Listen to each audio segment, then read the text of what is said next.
Filipenses capítulo 1, versículo 14.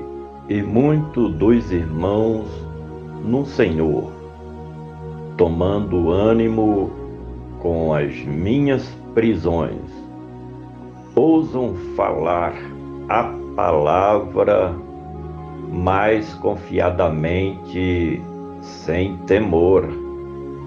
Muitos dos irmãos.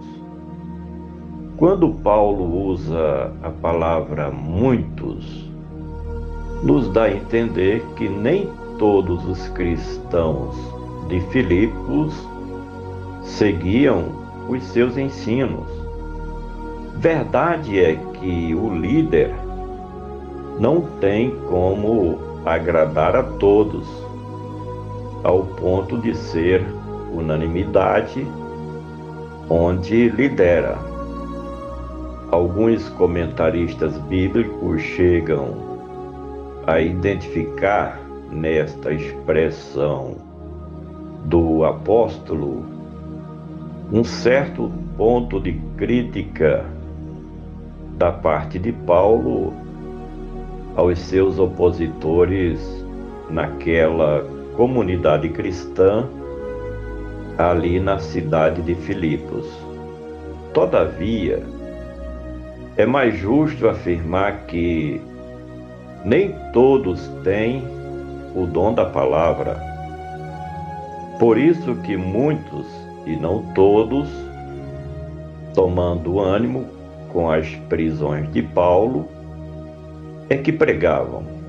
Certamente estes eram imitadores de Paulo, por ver que ele estava sempre que possível pregando o Evangelho das Boas Novas de Cristo.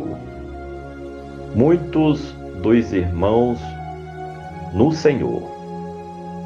O Evangelho nos ensina de que ao recebermos a Cristo, adquirimos o direito de sermos feitos filhos de Deus, conforme o Evangelho de João, capítulo 1 e o versículo 12.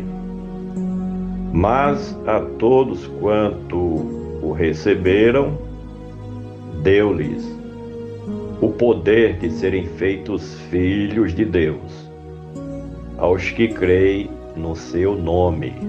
Com isso, passamos a fazer parte da família divina e, consequentemente, irmãos uns dos outros. A frase "no Senhor" se refere ao senhorio de Cristo Jesus, que é salientada em todo o Novo Testamento, confirmando de forma direta e exclusiva, em parte, como Filipenses capítulo 2, versículo 11, onde está escrito: "E toda a língua confesse que Jesus Cristo é o Senhor, para a glória de Deus Pai." Cristo é Rei dos Reis e Senhor dos Senhores, e conforme as profecias do Velho Testamento, ele também é filho de Davi, além de príncipe de Deus. Muitos dos irmãos no Senhor tomando ânimo. A sobrevivência, o crescimento e a expansão do cristianismo é um mistério de Deus. A morte do seu líder maior, Jesus de Nazaré, foi a tentativa de deter a nova aliança de Deus com a humanidade. Com a morte de Cristo, aí que o cristianismo tomou desenvoltura e crescimento.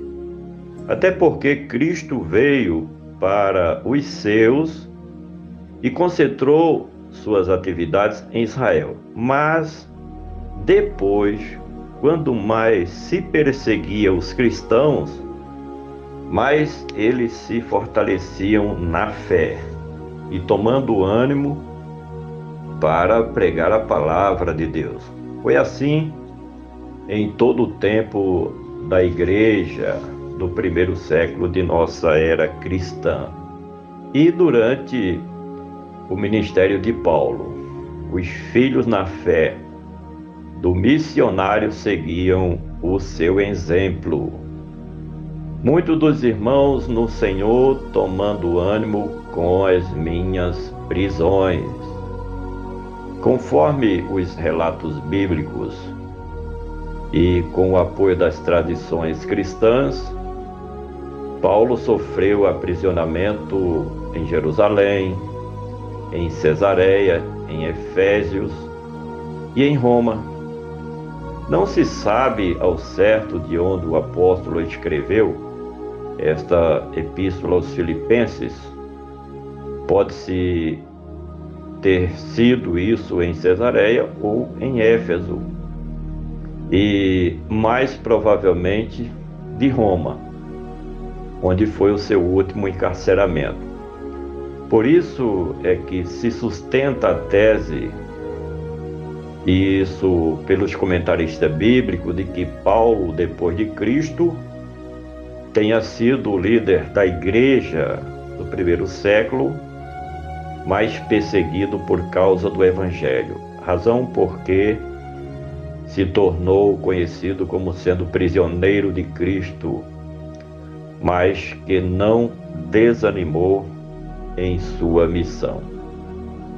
Muitos dos irmãos no Senhor, tomando ânimo com as minhas prisões, ousam falar a palavra. Estas prisões de Paulo, por causa de suas apologias que fazia de Cristo Jesus, ou Jesus de Nazaré, como sendo o Messias de Deus, prometido nas Sagradas Escrituras, não desestimulou os cristãos de Filipos, no sentido de que se calassem para não pregar mais o Evangelho do Senhor Jesus. Pelo contrário, agora era que os seguidores de Cristo naquela cidade se sentiam estimulados a anunciar as boas novas de salvação em Cristo Jesus. E faziam isto com toda a ousadia de Deus, com o poder do Espírito Santo em suas vidas. Finalmente, muitos dos irmãos no Senhor, tomando ânimo com as minhas prisões, ousam falar a palavra mais confiadamente, sem temor.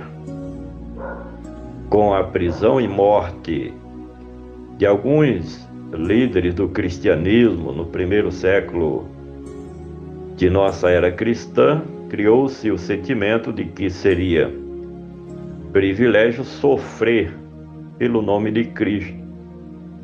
E muitos, até certo ponto, se sentiram motivados a se transformarem em mártires do cristianismo. Quase todos os líderes da igreja do primeiro século foram mortos por amor a Cristo Jesus. Inclusive o apóstolo Paulo, que, repito mais uma vez, se tornou conhecido como prisioneiro de Cristo Jesus, porque muitas vezes, sendo perseguido, era preso por amor ao Evangelho que pregava. Por gentileza, compartilhe este comentário com seus familiares, amigos e conhecidos. Vamos juntos semear a gloriosa palavra do nosso Deus.